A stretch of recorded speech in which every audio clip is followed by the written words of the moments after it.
All right, so as we move forward, man, we talked about this a lot in a lot of the pre-show discussions.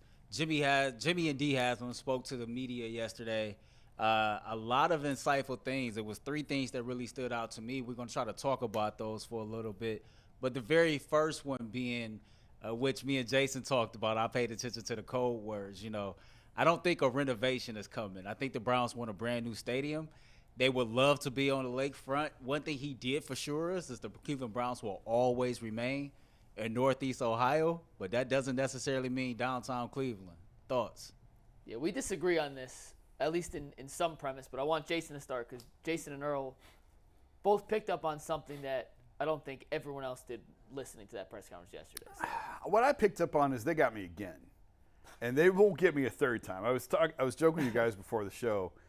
There's our one piece of Jimmy walking through the owners' meetings. Let's all stare and admire Jimmy walking through the owners' meetings last year in Florida. It was funny because coming out of Baker's last season in Cleveland, I thought there's no way they can run this back with Baker. They have got to upgrade the position. I don't know what they're going to do. They can't do this again. Like, Baker broke the locker room. This can't happen. And I was talking to people at the Browns and was convinced by the end of the combine, oh, my God, they're really going to do this. They're really going to run it back with Baker. I believe them. And then 2 weeks later, they traded for Deshaun Watson. I thought, God, you got me. You're never going to get me again. And I went in the stadium deal thinking, they can't rehab this thing. They're going to build a new stadium. You have to build a new stadium. It's the only, logical solution here to this whole thing. And then we go to the owners' meetings in Arizona this year, and I sit with Jimmy and Dee, me and a number of other reporters, and I walk away writing the story going, they got me with Baker. I wonder if they're getting me again, because I tend to believe that they actually really, truly want to try and figure out how to renovate this thing. And they got me again because they're not going to renovate. They're going to go build a new stadium, which is what I've been saying for 4 or 5 years. Go down to 480 and 77, build whatever you want. You can build a palace down there, mixed-use retail and shopping and apartment living, condos, whatever, everything else, and just print the money that rolls in on it. And I don't have the exact quote. Earl, you got the quote of what he said, of what they said about the stadium thing, about how they want to keep it there, but they are assuring, I don't have the exact quote. Let me get that for you. So Jimmy basically said what we alluded to earlier. They're going to try and renovate it, but one thing's for certain, they're not leaving Cleveland. It really felt like, look over here, but over here is really what we're trying to do. And I just think it makes too much sense. I don't mind, and this is where Mike and I disagree. Mike's point, I think you'll hear him say he wants the stadium to be downtown. He thinks it has to have that vibrant feel of keeping it downtown. I agree with that for football and basketball. I'm sorry, for baseball and basketball. But for football, it's 8 days a year, 2 home games or 2 preseason games maybe, and maybe that's going to even get cut down and go away. It's only a handful of dates. It doesn't really matter to me if it's downtown or if it's somewhere else. I just think for what the tax breaks that they can get and everything else that cities can give them, I just think it makes more sense. That place where they're at, that plot of land where they're at is awful. The stadium is awful. Everything about it is awful. I think it makes much more sense to be in the suburbs where there's more space and you can build exactly what you want. It just seems like they're just in Cleveland, Ohio. It just seems like there's in Ohio, period. Like, when are you going to be innovators? When are you going to be on the cutting edge of something? When are you guys going to make decisions where you can be looked at as an industry leader? It don't make sense that these other stadiums, that the Bengals, right? The Bengals got a new stadium after us and is about to get another stadium. How is it possible that's here? And then my thing is, I don't care where they put it. If they want to put it downtown, great. But make it a state-of-the-art facility. Make it the best you can make it. Don't slap. You got an opportunity now. You have a runway. You have the money. Jimmy Haslam, do whatever you need to do. Pull the strings. You're richer than I don't know how many other owners. You got the bag. You spent $200 and some odd million on the Milwaukee Bucks. Now look, all we care about here in Cleveland is this: do right by our franchise. We started here. The Browns are the flagship. Don't get it twisted. We like the Bucks and what they're going to do, but when Giannis is finished, they're out of here. Let's be clear about that. There's a ticking time bomb on that too. I want to see a retractable stadium. I want to see something where you can draw some concerts. Nowadays, live entertainment is a thing to be.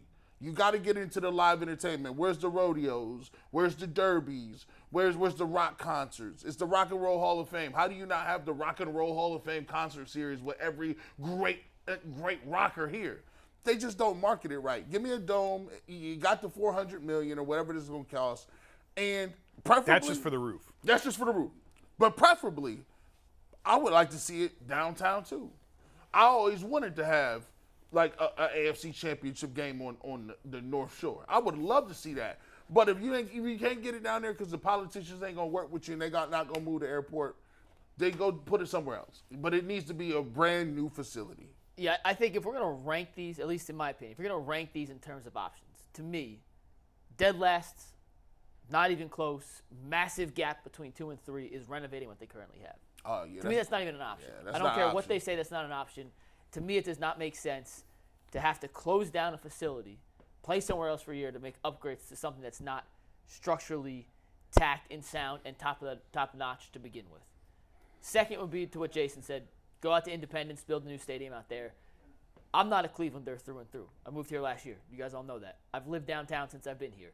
To me, there's something special about having the creme de la creme, the events of the year being in downtown. And I know that there's some logistical issues, land-wise. You have to build up the entire lakefront. But the one thing I don't think Cleveland has to the level that other cities I've lived in have is that must-go downtown destination, which is what I think the lakefront could be. Mm-hmm. And I look at, and I'll use Dallas as an example, and I fully understand that Jerry World's not in Dallas. It's in Arlington. It's half an hour outside of the city.